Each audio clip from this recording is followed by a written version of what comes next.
Divine institute की इस online class में आपका स्वागत है। आज हम स्टार्ट करने जा रहे हैं विविध प्रश्नावली का क्वेश्चन नंबर 4। तो क्वेश्चन नंबर 3 तक हम इसके पिछले वीडियो में बता चुके थे, तो अगर आप लोग देखना चाहते हैं तो प्लेलिस्ट में जाकर उन वीडियो को देख सकते हैं। तो क्वेश्चन नंबर हमसे 4 क्या कह रहा है कि यदि ए तथा बी सममित आव्यूह है तो सिद्ध कीजिए ए बी माइनस का बी एक विषम सममित आव्यूह है। तो ए तथा बी, ए भी हमारा सममित आव्यूह है और बी भी हमारा सममित आव्यूह है। तो हमें यहाँ पर सिद्ध करना है, यहाँ पर सिद्ध क्या करना, हमको सिद्ध करना है ए बी माइनस का दे दिया गया हमको बी ए। तो ए बी माइनस का बी ए ये हमारा जो है कह रहा है विषम सममित आव्यूह है।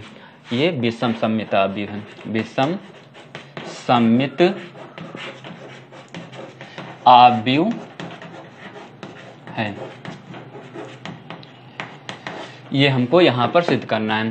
तो पहले यहाँ पर 2 केस बनना है। पहले हमको लेना है ए, नहीं 2 केस नहीं बनेंगे, सिर्फ एक ही केस बनेगा। ए तथा बी दोनों ही तो ए और बी दोनों ही हमको सममित आव्यूह दे देगा। सममित आव्यूह मीन्स हो जाएगा कि किसी आव्यूह के जब उसका परिवृत आव्यूह ज्ञात करेंगे तो परिवृत आव्यूह ज्ञात करने पर वही आव्यूह हमको प्राप्त हो तो उस आव्यूह कहा जाता है सममित आव्यूह कहा जाता है। मतलब ए इजिकल टू हमको यहाँ दे दिया गया है ए इजिकल टू ए डैश, और इसके बाद बी इजिकल टू क्या यहाँ पर है बी डैश है यहाँ पर। तो इसको हमको यहाँ प्रूव करना है सममित आव्यूह। तो सममित विषम सममित आव्यूह यहाँ प्रूव करना। तो विषम सममित आव्यूह प्रूव करने के लिए क्या करेंगे, यहाँ पर इसका हमें यहाँ पे इसका परिवृत आव्यूह हमको ज्ञात करना पड़ेगा। इसका परिवृत आव्यूह जब ज्ञात करेंगे तो अगर इसका परिवृत आव्यूह विषम में क्या हो जाएगा कि A is equal to minus A dash आ जाए, तब वो हमारा क्या कहलाता है विषम सममित कहलाता है।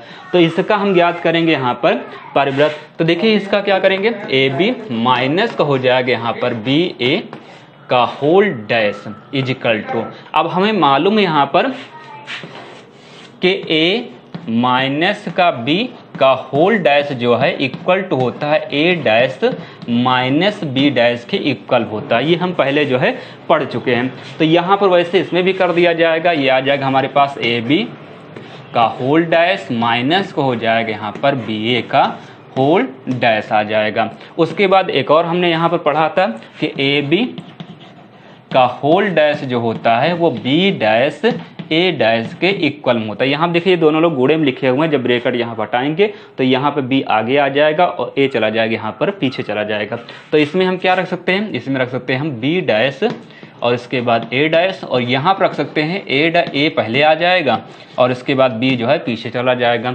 अब ए बी के स्थान पर भी हम क्या रख सकते हैं बी डैश, ये दोनों ही सममित आव्यूह थे तो ए डैश के स्थान पर भी ए रख सकते हैं, बी डैश के स्थान पर भी हम क्या रख सकते हैं बी रख सकते हैं। तो यहाँ पर आ जाएगा बी और इसके बाद यहाँ पर ए माइनस के यहाँ पर ए और इसके बाद यहाँ पर आ गया बी।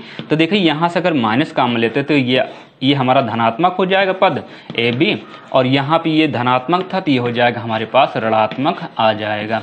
तो हमने जब यहाँ पर ज्ञात किया ए बी माइनस बी ए का होल डैश, तो वो किसके इक्वल में आया, इसका जो है आया minus A B minus B A. देखो कोई भी changing A B minus B A इसमें भी लिखा है, A B minus B A इसमें लिखा, मगर इसमें निगेटिव साइन आ रहा है। तो इस वजह से हम कह सकते हैं अतः ए बी माइनस का बी ए एक विषम सममित आव्यूह है, विषम सममित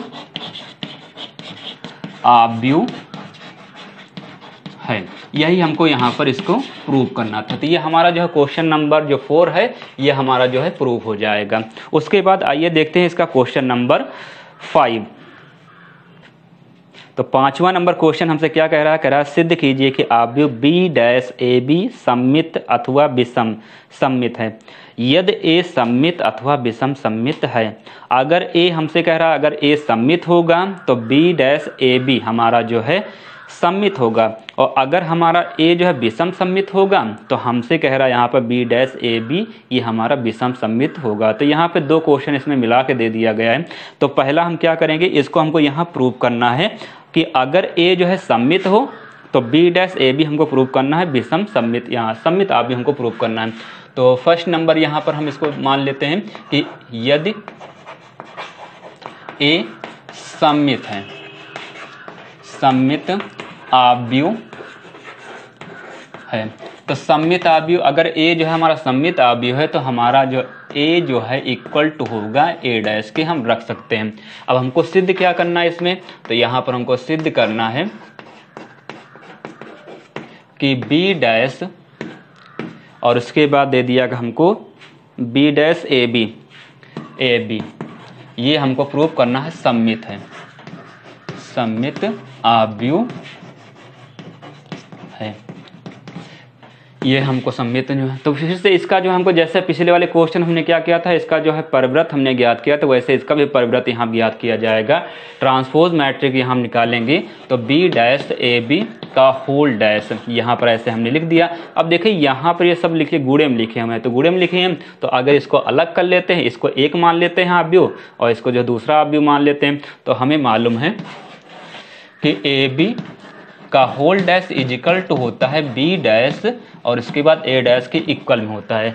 तो हमने इसको एक मान लिया, तो ये आ जाएगा हमारे पास ए बी, पहले लिखा जाएगा डैश और इसके बाद बी डैश और इसके बाद यहाँ देखिए इसके ऊपर डैश पहले ही है और इसके बाद एक डैश आएगा यहाँ से, तो ये हो जाएगा हमारे पास कितना, बी डैश का होल डैश।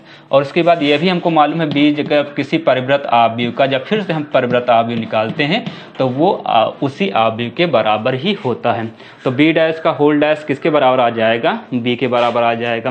तो यहाँ पर आ गया यहाँ ए बी का होल डैश, यहाँ पर लिख सकते हैं हम इसको बी डैश बी लिख सकते हैं।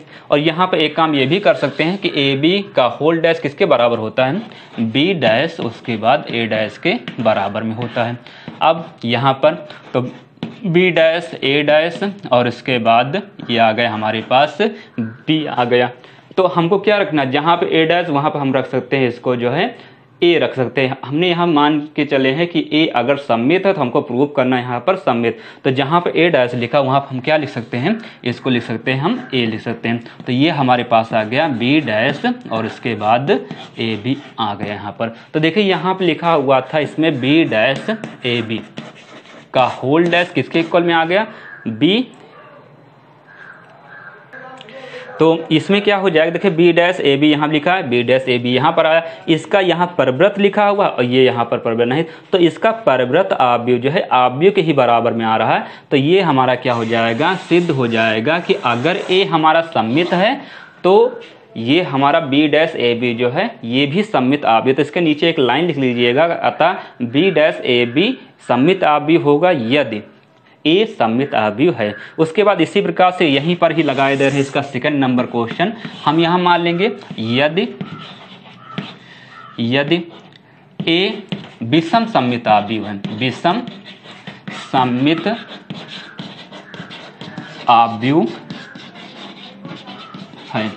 तो ये हमने मान लिया कि ए जो है हमारा ये विषम सममित आव्यूह है। तो विषम सममित आव्यूह मतलब कि जहाँ पर हमारा रहेगा ए वहाँ पर लिखा जाएगा माइनस का ए डैश लिखा जाएगा, या फिर ऐसे कह सकते हैं कि जहाँ पर इसको ऐसे भी लिखा जा सकता है ए डैश इजिकल टू माइनस ए, यहाँ पर वह वैल्यू पुट किया जाएगा, ए डैश के प्लेस पर माइनस का ए हम यहाँ पर रखेंगे। तो फिर से यही, अब इसको हमको दिखाना है विषम सममित आव्यूह, हमको इसको दिखाना है। सममित ये था तो सममित आना चाहिए, ये अगर जो है ये विषम है ए जो है तो ये हमको जो है प्रूव करना है कि बी डैश ए बी जो है ये भी विषम सममित होगा।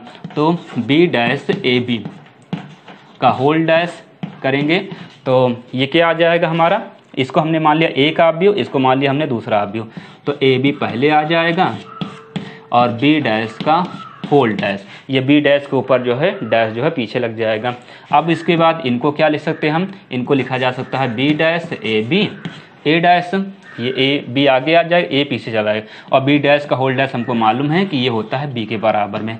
अब उसके बाद तो बी डैश और ए डैश के स्थान पर हम रख सकते हैं माइनस का ए रख सकते हैं और इसके बाद बी, फिर उसके बाद तो ये आ गया हमारे पास, माइनस को बाहर कर सकते हैं तो बी डैश ए बी, और ये हम क्या निकाल लेते हैं, बी डैश ए बी निकाल लेते हैं। तो देखिए बी डैश ए बी का whole dash, B dash A B का होल डैश इक्वल टू क्या आ गया यहाँ पर, माइनस का बी डैश ए बी आ गया। तो ये हमारा जब इसको हमने विषम माना तो यहाँ देखिए माइनस साइन आ गया, तो इस वजह से हम इसको कह सकते हैं कि बी डैश ए बी का बी डैश ए बी हमारा विषम सममित आव्य होगा यदि ए हमारा एक विषम सममित आव्य होगा। तो इस प्रकार से क्वेश्चन नंबर हमारा जो सेकंड जो है इसका सेकंड पार्ट कह रहा था वो भी हमारा क्या हो जाएगा, प्रूफ हो जाएगा।